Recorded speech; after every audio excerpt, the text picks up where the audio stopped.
Legionaries of Rome, the hour of destiny is upon us. With iron and fire, we shall claim victory. Roma Invicta! Forward to glory!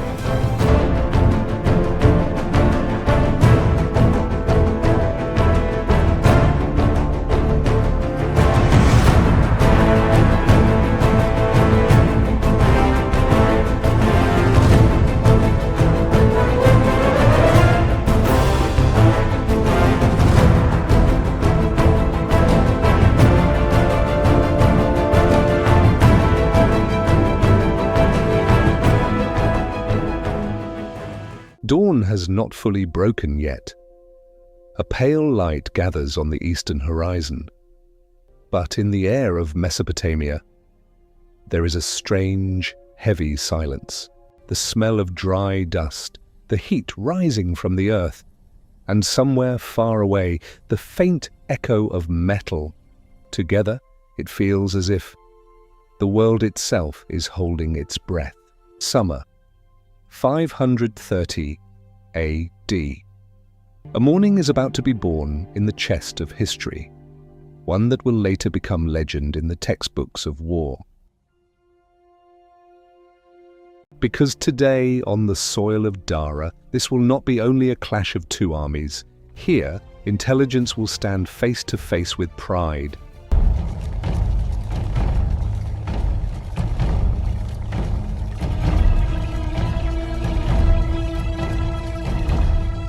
And the result of that struggle will change the confidence of empires.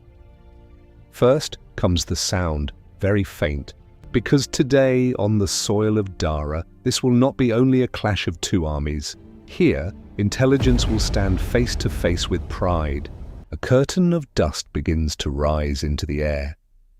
A long, dark line begins to move on the horizon. After a moment, it becomes clear.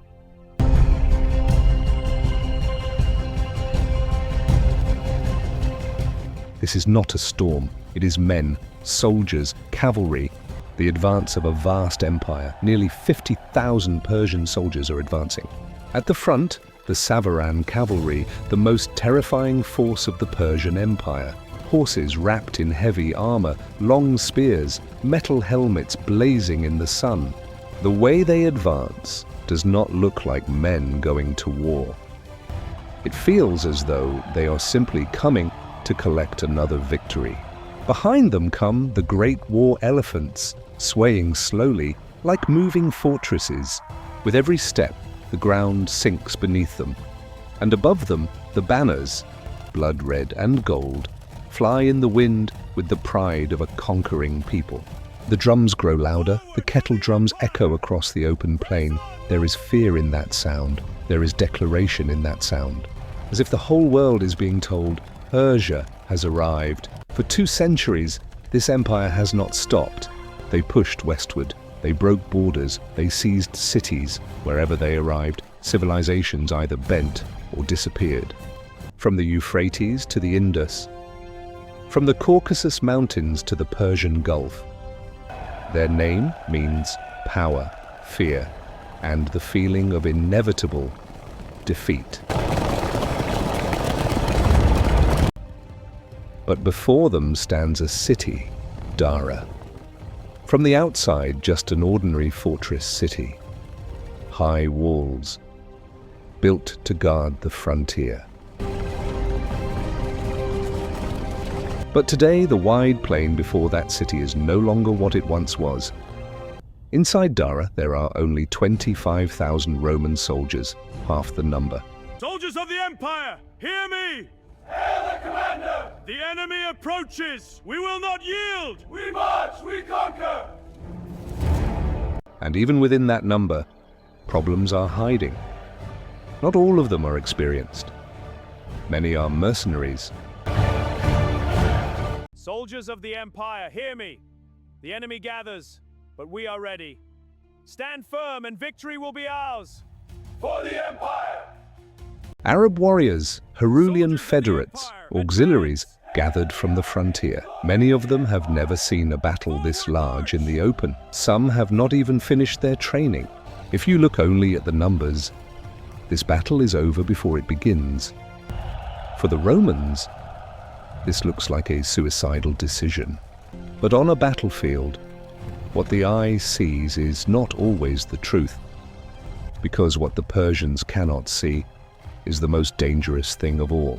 3 weeks, for a full 3 weeks, night after night, silently, without sound, Roman engineers and soldiers transformed this land. No flags were raised, no proclamation was made. The sun is rising. The enemy will see us soon. Aye, but our fires will blind them first. From the outside, everything looks the same. Dry earth, flat ground, an ordinary battlefield, but beneath the soil, plan is hidden.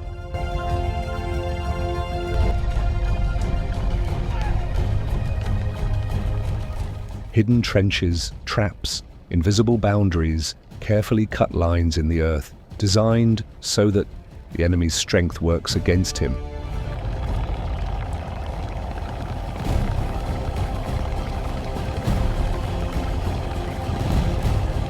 The Persians think they are marching to besiege a city, but in truth they are walking into a death trap prepared for them in advance. The most terrifying war is the one where the enemy does not even realize he has already begun to lose. There is no crack in the confidence of the Persian commanders.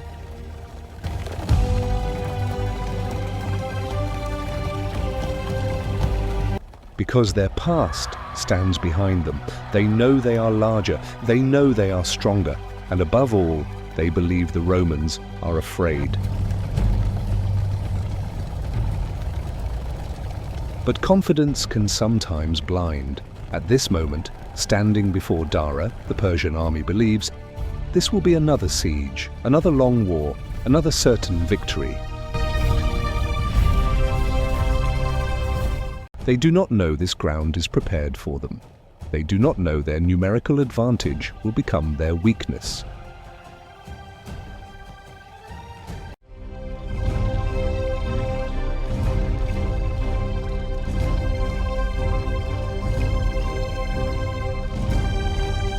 They do not know. Their massive army will soon lose the space to move, because this battle is not only about soldiers, it is about planning, it is about patience. It belongs to the commander, who knows how to turn the enemy's strength into a weapon and use it against him. The past of the Persian Empire was terrifying. Amida had fallen, Singara had burned, Theodosiopolis had endured its siege through hunger and despair. At Thanuris, the Roman army collapsed. Thousands of soldiers were left on the ground, and the banner of victory rose in Persian hands.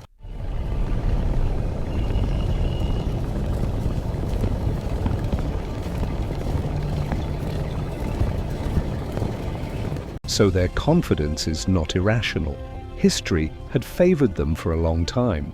But the most dangerous moment in history comes when someone begins to believe he can never lose. On the walls of Dara, Roman sentries stand watching. In the distance, waves of dust are advancing. The sunlight rises slowly. Metal armor flashes. The tremor in the earth grows clearer. The two armies now wait to face one another. On one side, numbers. On the other, strategy.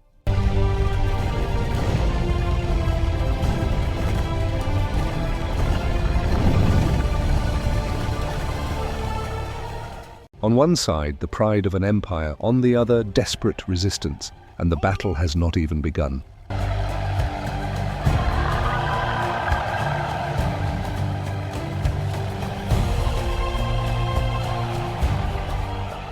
Because the real blow will come when the Persians realize they did not march toward the enemy. They have stepped into a game whose rules they do not even know.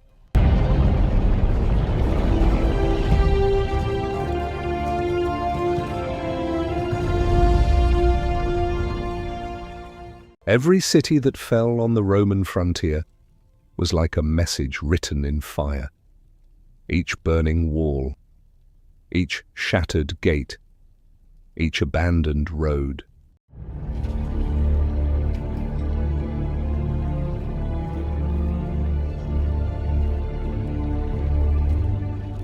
All of them seemed to say, "Your frontier now belongs to us." The Persian army was not just taking land, they were spreading fear. A kind of fear, that breaks the enemy's mind before the battle even begins. The Western powers answered this advance through diplomacy. Onward for the Empire. The supplies are secure, Captain. Envoys were sent from Constantinople, gifts were sent, theological debates, political arguments, meetings and documents. Everything was in motion. In the imperial court, decision after decision was being written. But on the frontier, where war is real, paper does not stand like a shield. The kingdoms of the Levant remained almost silent. No one wanted to take direct responsibility for war. The alliance is vital. We cannot falter. At what cost? We risk everything. The cost is inaction. We must unite. And if they betray us, then we stand ready, prepared. Everyone was waiting. Perhaps someone else would stop them. Perhaps another power would step forward. My lords, the legions approach. What is their report? We must prepare the defenses. Agreed. Send the orders.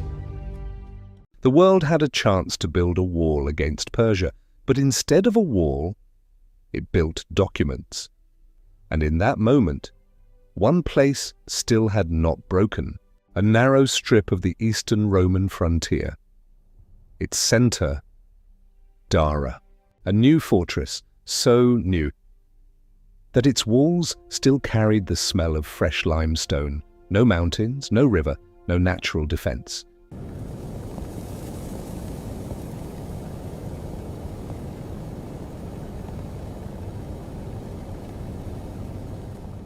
All around, flat, open, merciless ground. The rules of war said a smaller army never stands and fights here. Here, it retreats. Here, it buys time. Here, it tries to survive. But the men at Dara did not retreat. Soldiers, advance! Aye, Commander! March for victory! For victory! They did not surrender, they did not seek negotiation, because this decision came from one man, a young general, barely around 30. The Persian army had already heard his name, and that name was not respect, but discomfort. Soldiers of Rome, the hour of battle is upon us. Fight with courage, and victory shall be ours. For Rome, for victory! History would remember him by one name, Belisarius, his full name, Flavius Belisarius. The omens are troubling. We must be cautious. Cautious but not hesitant. Our duty is clear. Then let us proceed. Stay vigilant. The path ahead is perilous. I am ready. Born around 500 AD in Thrace, an ordinary military family, Be brave. no royal line, Good. Now no stand tall. noble legacy. But history does not always build identity from birth. Sometimes war creates identity. History would give him other names. The Shield of the East, the last Roman, the man who held the empire's frontier with the blood of its enemies. Belisarius was his name. The last Roman became his legend. Who are you? I am Rome. You will kneel. I am not afraid. You will be. Kneel! Never! And between those two, there lies a lifetime of war. He did not choose the empire chose him. At just 12 years old, he was taken from his village. Imperial recruiters found him as potential. I want to fight. You're too young. It is not your time. But I'm ready, please. Patience, train, and prove your worth. I will. I promise. A strong body, a sharp gaze, a boy worth training, he was taken to Constantinople. He did not go willingly. The boy who left Thrace never truly returned.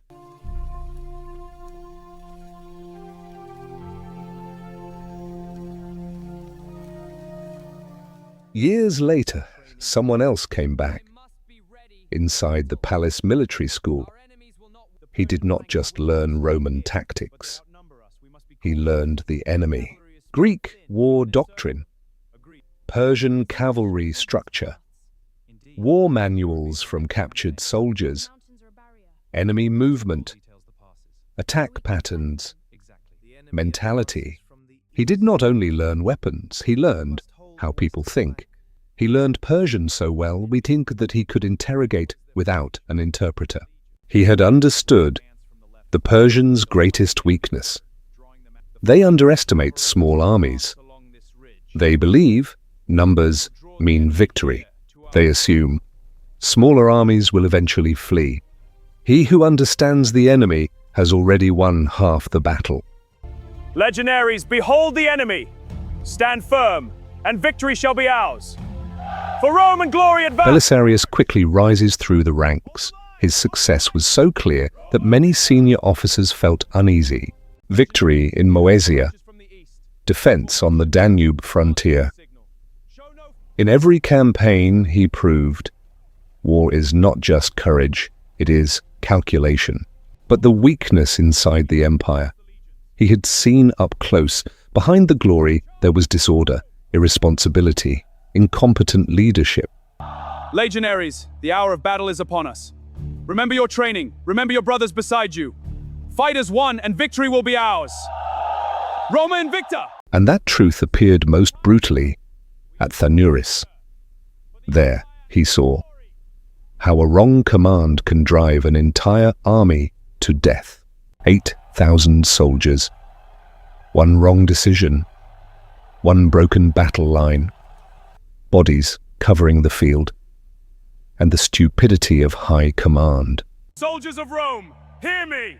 Our brothers have fallen, but their sacrifice will not be in vain. We march now for victory, for Rome! That day, he did not just see defeat, he saw decay. And in that moment, something changed inside him. He leaves on horseback, fast, he does not look back, because he knew the most dangerous enemy on a battlefield is not always outside.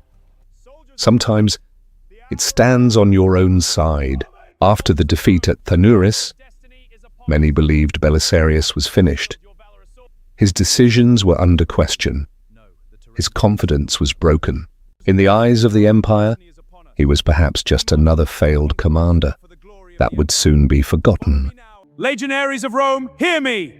The empire calls us to stand united. With courage in our hearts, we march to victory! For Rome! For victory! But some men run from defeat, and some men turn defeat into a weapon. Belisarius rides east. His destination, Dara, that new fortress on the frontier, where the empire's future has slowly narrowed to a single point.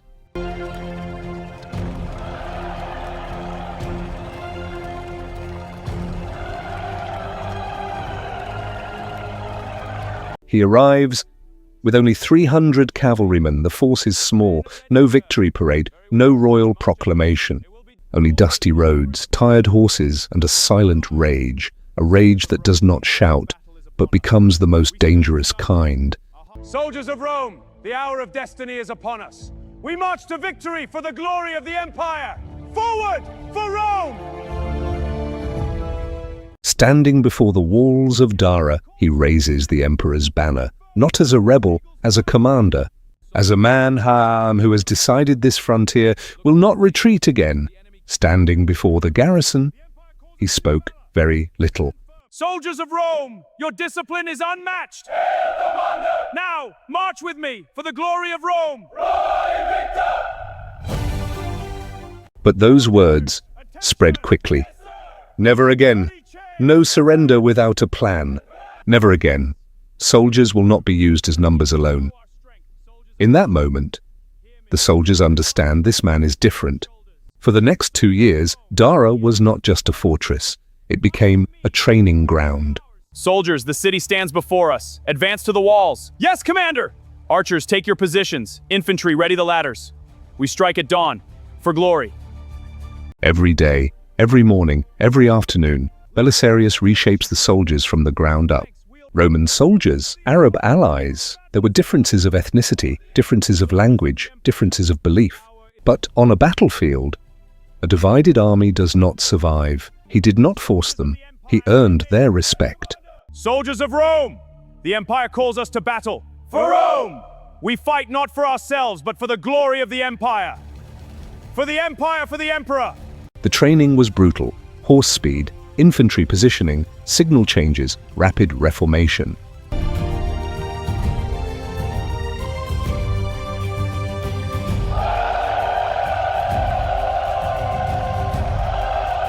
He was not merely making soldiers, when to move and when to let the enemy walk into his own mistake. The air of Dara changes. The sentries no longer just guard the walls, they wait, because everyone knew one day Persia would come. And that day was not far away. In the Persian royal court, when Emperor Kavad I first hears the name Belisarius, his reaction is not surprise, it is irritation. The enemy gathers at Dara. We must fortify our legions. Our forces will strike from the east. Victory will be ours. A young Roman commander is becoming an obstacle on the frontier. That is unacceptable to imperial pride. The order is given. Dara must be broken, Belisarius must be destroyed, and for that task, one man is sent, a man who knew Belisarius from up close. Soldiers, hear me now. Our enemy gathers, but we are ready. With courage and unity, we will triumph. Follow me to victory! His name, Peroz, an experienced Persian cavalry commander. He had worked for years in the frontier zone. At one point, he had served as a liaison with the Romans. At that time, there was no war, there was frontier peace. Officers from both sides met from time to time. Soldiers of the Empire, the hour of battle is near. We stand united, forged in the fires of war. We are ready, my lord. Then let the enemy hear our roar! They sat in the same tent, shared food, discussed the art of war. And in those days, Belisarius had trusted Peroz. They spoke in the language of soldiers, a language not of politics, but of war. The enemy is here. We must move. I agree, but our supply lines are vulnerable.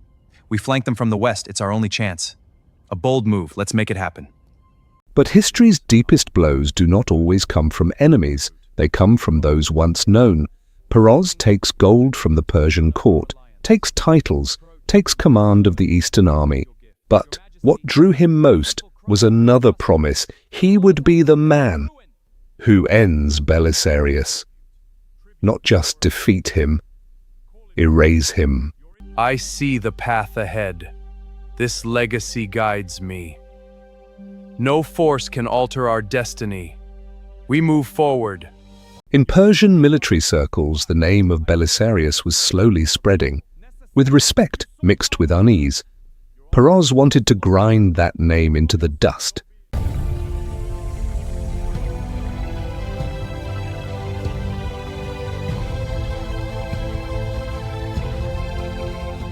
Sometimes a war becomes personal before it even begins.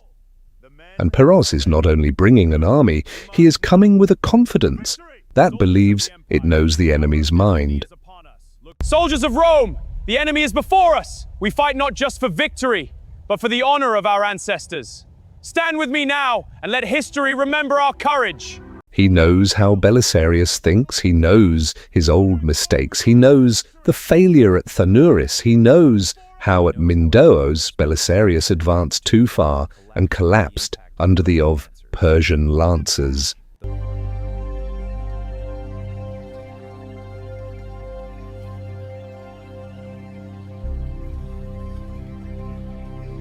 In that battle, 3,000 Roman soldiers died. Belisarius had returned in silence, armor damaged, judgment shaken, confidence worn thin. Defeat does not always make a man weaker. Sometimes it makes him more dangerous, because he no longer repeats the old mistakes. Peroz did not understand that. He believed he was marching to fight the old Belisarius. But the man standing inside the walls of Dara is no longer that man. Now Peroz rides before 50,000 men. He moves at the head of the army. To him, this is not merely a military campaign. a judgment against a man he once knew, and he believes the result of this battle has already been written. But the greatest mistake often comes when you believe you fully understand your enemy. The enemy is advancing. We move at dawn. How close are they, sir? Close enough! Arm yourselves and prepare! Yes, sir. We are ready. In the darkness of night, before the battle even begins, a secret message spreads from the Persian camp, not by direct envoy, i.e., but through back roads, secret frontier contacts, through paths that arrive before the army does. Soldiers, the enemy is massing at Dara. We will strike their flank before they can advance. This is our moment, for the Empire. The smell of dry dust, the heat rising from the earth, and somewhere far away the faint echo of metal. Together it feels as if the world itself is holding its breath. Summer 530 AD. Soldiers of the Empire, the hour of reckoning is upon us. Advance on the fortress! Let our banners cast a long shadow over their walls! Dara will be erased, and every soldier inside the walls will die to the last man. This is no longer just a military campaign. It is personal. Forward for the Empire!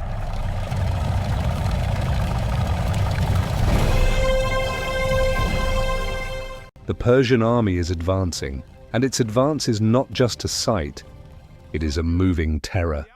The Savaran cavalry rides at the front, from head to foot, layered in metal armor. Forward, warriors, for victory and glory!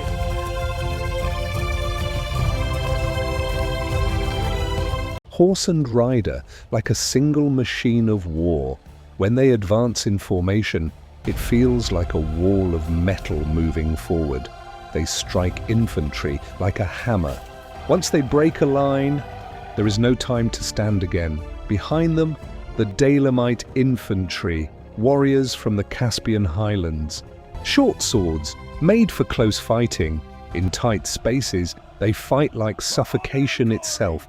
No elegance, only killing. Forward! Charge! Ha for the Empire! Trample them! No mercy! Further back, or the war elephants, 12 of them massive, advancing slowly. Sometimes their presence alone is enough. A horse that has never seen an elephant panics at the very first sight. Charge for the Empire! Hold the line! Push forward! Before the battle even begins, the line breaks. Moving among them, the Hephthalite light cavalry.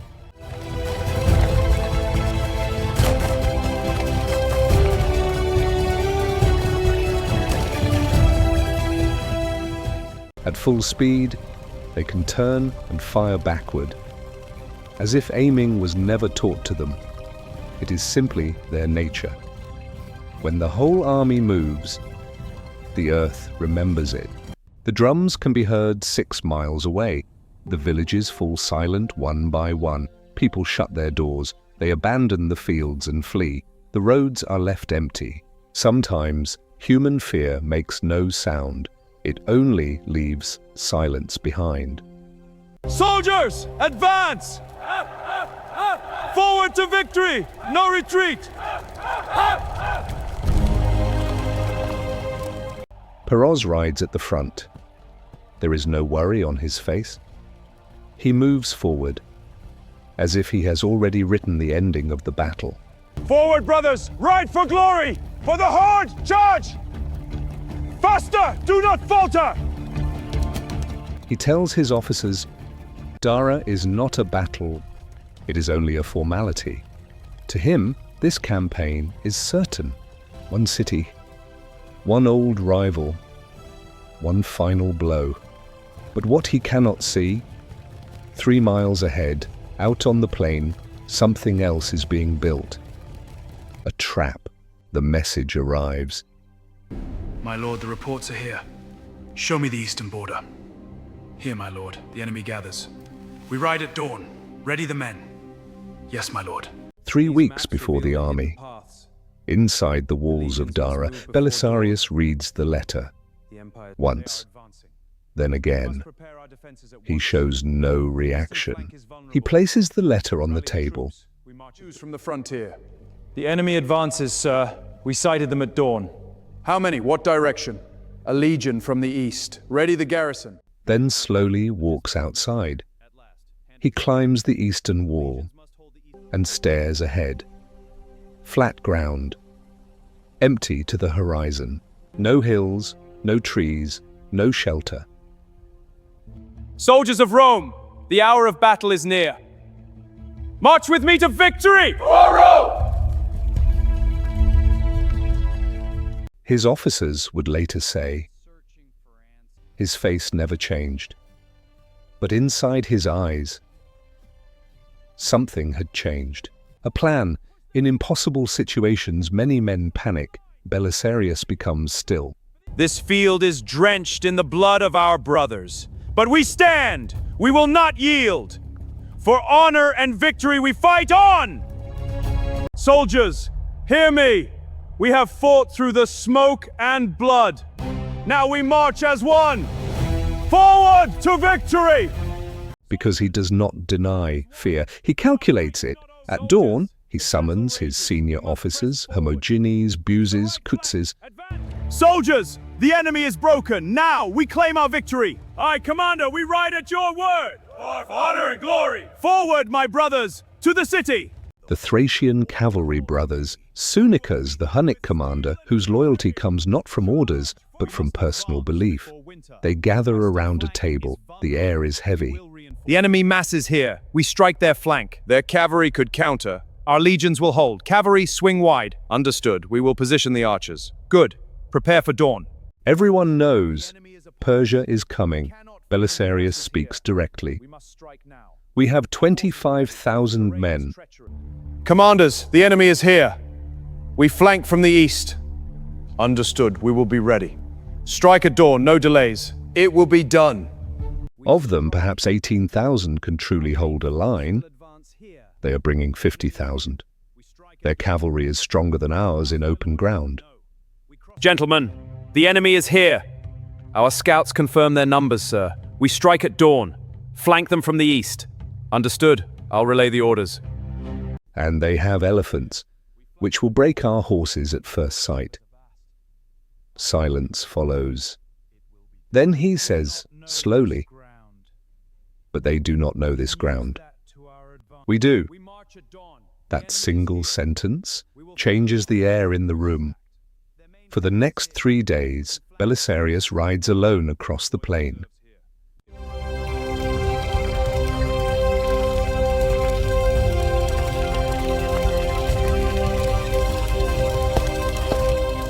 Dawn, noon, dusk.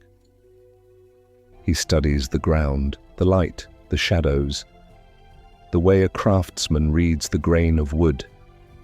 He reads the land, where the earth is firm, where it is loose, where horses will slow, where an army will narrow. Though it looks uniform across the horizon, differences hide inside the land. The scouts have returned. What news, my lord? The enemy is close. We must ride to the garrison. Yes, my lord.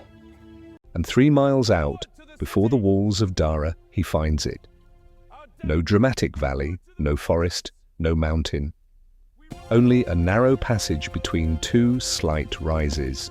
Such a small change that it is invisible from afar, but when an army advances in column, this passage will trap them in one place. Numbers will no longer be an advantage. Numbers will become congestion. The time has come. To the fortress for honor. Belisarius kneels and touches the earth. Then he says softly, "This is not just a battlefield. This is a killing ground."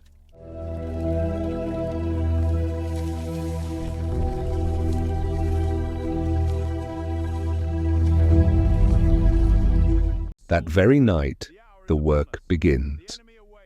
No fires are lit. Soldiers of the realm, the hour of reckoning is upon us. Behold the enemy's fortress. We march to victory. Let our blades sing and our banners rise high. No sound is made. In the darkness of night, the soldiers cut into the earth. Dig faster, you sluglets! Yes, sire. Deeper! No rest! The main trench is dug not along the road, but across it, 5 feet wide, 8 feet deep. At the bottom, sharp stakes are planted, so that once a man falls in, he does not come back out. This is not defense. This is a design to break the enemy's momentum. For 3 weeks, every night passes the same way. Soldiers, the enemy is near! Rise and arm yourselves! Yes, Commander, we are ready. Good. Form ranks now, at your command. Silence, earth, sweat, and waiting, because Belisarius knew victory is not won on the day of battle. A battle is won long before it begins. Soldiers of the realm, hear me! The enemy awaits! We march to victory! For honor and glory, advance! For honor and glory!